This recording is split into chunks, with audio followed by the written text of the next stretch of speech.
In the ancient world, there was a terrifying threshold from which no human being had ever returned. First-century Jewish custom dictated a strict law of the grave. For 3 days, the soul was believed to linger near the deceased, hoping for a return to life. But on the 4th day, everything changed. On the 4th day, biological decomposition took hold. The soul departed permanently. The door of the afterlife was locked from the inside. It was the absolute point of no return. Yet, in a tiny village named Bethany, a historical anomaly occurred that completely shattered this biological reality. A man named Lazarus had been dead, buried, and decomposing for 96 hours. His sisters, Mary and Martha, had begged their close friend, the controversial Galilean healer known as Jesus, to save him. But Jesus did something inexplicable. He deliberately waited. He let his friend die. Why would a leader who claimed to love this family risk his entire reputation by intentionally arriving too late? Was it a bizarre lapse in empathy, or was it a calculated cosmic setup to trigger the most explosive supernatural confrontation in human history? Today, we go inside the ancient documents, the intense psychological family trauma, and the geopolitical conspiracy behind the miracle that directly caused the crucifixion, the raising of Lazarus. To understand why this specific miracle shook the Roman province of Judea to its core, we must first pull back the curtain on the private life of Jesus. Throughout the historical records, he is depicted as a radical wanderer, a man with no home of his own. But there was one exception, a safe haven located just 2 miles east of Jerusalem, the village of Bethany. Bethany was the home of 3 affluent siblings who formed Jesus' inner emotional circle: Martha, Mary, and Lazarus.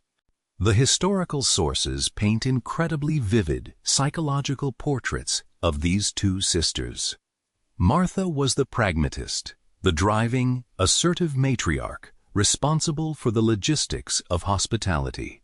Mary was the mystic, deeply emotional, introspective, famously content to ignore social expectations to sit at her master's feet. And between them stood Lazarus, the brother whose presence anchored the entire family estate. The gospel narratives explicitly record a rare, deeply personal detail. Jesus possessed a profound human affection for these 3 individuals. When Lazarus is suddenly struck down by a violent, fast-acting illness, the sisters do not panic.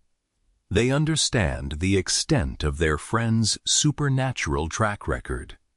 They send a swift messenger across the Jordan River with a brief, highly confident message. "Lord, the one you love is sick." Notice the phrasing. They don't beg him to come.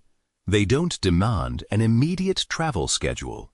They assume that the mere mention of Lazarus's suffering will cause Jesus to immediately intervene. But what happens next is one of the most intellectually challenging moments in ancient literature. Upon hearing the news, Jesus calmly states that the illness will ultimately showcase the glory of God. And then, the text drops a narrative bombshell. Because he loved Martha, Mary, and Lazarus, he stayed exactly where he was for 2 more days. For a global audience examining this event objectively, this choice is completely counterintuitive. True love is expected to move with urgency, yet here, divine love manifests as an intentional, agonizing silence. While Jesus waited in the desert, back in Bethany, Lazarus drew his final agonizing breath. We build these high-production, historically rigorous investigations every single week for an international community of curious minds. If you want to uncover the raw psychology, the archaeology, and the hidden context behind the stories that shaped human civilization, take a brief moment to hit that subscribe button right now. Turn on notifications, join our global community, and let's re-enter the heavy house of mourning in ancient Bethany. By the time Jesus and his disciples finally approach the outskirts of Bethany, 4 suns have risen and set over the grave of Lazarus. In the Judean culture of the era, the architecture of mourning was incredibly precise. The first 72 hours were reserved for the peak expression of shock and lamentation. By day 4, the ritual changed. The initial shock had hardened into a cold, unyielding finality. The house was now flooded with professional mourners, religious leaders, and skeptical onlookers from nearby Jerusalem. As the news ripples through the village that Jesus is finally arriving on foot, the fundamental psychological differences between the 2 sisters instantly erupt. Martha, true to her active nature, refuses to sit still. She drops her duties and charges out of the village limits to confront him on the dusty highway. Mary, completely paralyzed by the sheer weight of her depression, remains immobile in the dark interiors of the family home. When Martha confronts Jesus, her opening statement is a painful, complex masterpiece of human emotion. She looks directly into his eyes and says, "Lord, if you had been here, my brother would not have died." It is a profound declaration of total faith, completely entangled with absolute heartbreak. It is the ultimate human protest against cosmic timing. Where were you when my world fell apart? But Jesus does not offer empty platitudes. He responds with a claim so radical that it either marks him as a madman or the absolute sovereign of creation. He looks at the grieving sister and declares, "I am the resurrection and the life.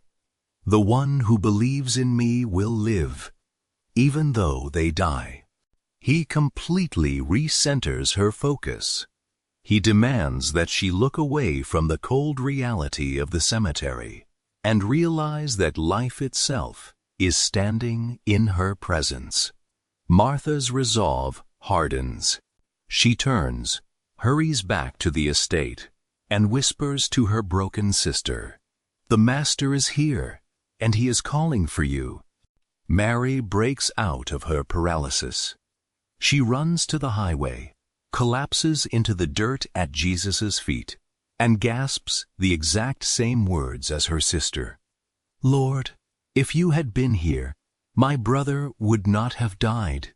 But look at the profound psychological shift in how Jesus reacts to the 2 women. Martha needed an intellectual, theological anchor. Mary needs emotional solidarity. When Jesus looks down at Mary weeping and sees the crowd behind her consumed by grief, something deep within his anatomy reacts. The ancient Greek text uses a highly aggressive verb, inebramizato, which denotes a furious, visceral groan. It is the sound of an athlete bracing for a physical fight. He is not just sad, he is utterly furious at the cosmic tyranny of death, disease, and human sorrow. Then comes the shortest, most human sentence in ancient literature. Jesus wept. He did not shed tears because he lacked a plan. He wept because he refused to remain emotionally detached from the agony of the people he loved. He allowed his own heart to break with theirs before he ever moved to alter reality. The massive crowd moves toward the local necropolis. Before them stands a classic first-century tomb, a deep cave carved out of solid rock, completely sealed by a monolithic boulder. The air is thick with tension, lingering dust, and deep cynicism. Jesus steps to the threshold and gives an order that defies all ancient sanitation laws. Take away the stone. Martha's practical nature immediately panics. She steps forward to stop him, uttering a warning that is preserved in its rawest form in the historic King James translation. Lord, by this time he stinketh, for he hath been dead 4 days. She was speaking basic biological truths. In the intense heat of the Judean wilderness, an unembalmed corpse, trapped in a sealed cave for 4 days, would be rapidly liquefying. To roll that stone away was to expose the entire crowd to the literal stench of organic rot. It was dangerous, disrespectful, and biologically absurd. But Jesus cuts through her panic with a single gaze. Did I not tell you that if you believe, you will see the glory of God? The stone is rolled back. The dark, pitch-black interior of the cavern is suddenly pierced by the blinding midday sun. The crowd falls completely silent, many masking their faces from the expected odor of the grave. Jesus steps directly into the opening. He lifts his eyes to the sky and prays a short prayer of alignment with his Father, ensuring the watching crowd understands the divine source of his power. Then, drawing air deep into his lungs, he screams into the black void with a voice of absolute command. Lazarus, come out! For a long, agonizing moment, nothing happens. The silence is absolute. Then, deep within the subterranean darkness, a rustling sound breaks. A figure slowly materializes at the mouth of the tomb. He is completely mummified, his arms and legs tightly bound with strips of linen grave clothes, his entire face covered by a white burial napkin. He shuffles forward into the light, blindly navigating the uneven stone floor. The crowd descends into sheer chaos. People scream. Others fall to the earth in pure terror, convinced they are looking at a phantom. The man who was a liquefying corpse seconds ago is standing in the sunlight, his lungs expanding with fresh oxygen. Jesus looks at the terrified onlookers and delivers a stunningly calm, practical instruction to break the spell of fear. Unbind him and let him go. This was not a hidden miracle performed in an obscure village in Galilee. This happened on the doorstep of the capital city, right before the massive influx of the Passover festival. The news detonated through the streets of Jerusalem like an explosion. From a geopolitical perspective, this single event marked the absolute point of no return. The high priests and the political body known as the Sanhedrin realized they had completely lost control of the population. If a leader can reverse a 4-day-old biological death, the entire Roman province will riot to follow him. The historical accounts note a dark irony. From that exact day forward, the elite plotted not only the execution of Jesus, but they also issued an assassination order for Lazarus himself, because a walking, breathing man who used to be a corpse was an undeniable piece of supernatural evidence that they could not allow to exist. By giving Lazarus his life back, Jesus effectively signed his own death warrant. The miracle of Bethany was the direct trigger for the crucifixion. The ancient drama of Mary, Martha, and Lazarus continues to captivate millions across the globe because it targets the most fundamental human vulnerabilities.